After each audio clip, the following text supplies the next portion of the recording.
Комбинация за изсяване с минимална обработка е разработена от уния като съчетание от два познати и доказали се в практиката агрегата с цел получаването на висококачествен аналог на скъпите сиалки за директна или полудиректна сеитба, които се предлагат на пазара.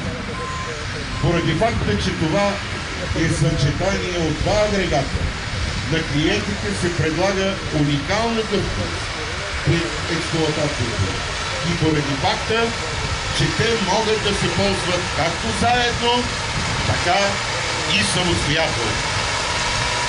Дисковият култиватор Арес е технологично аналогичен на агрегата Марс, който разгледахме преди малко. Тук отново са налице независимо окачване на работните дискове, както и притъпващ валекс след тях.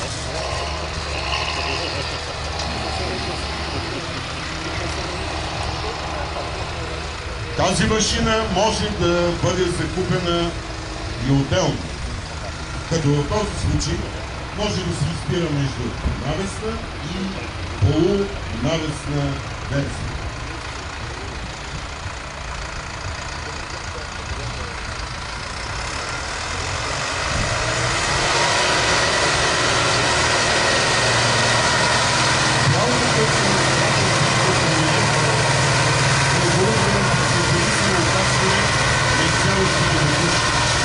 Централно и индивидуално регулиране на тяхното отварящо напрежение.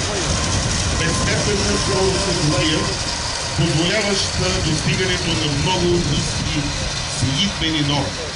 Универсални изсяващи апарати за изсяване на малки семена. Устойчиви за релсова сеитба и така нататък. Комбинирайки тези два агрегата, се спестява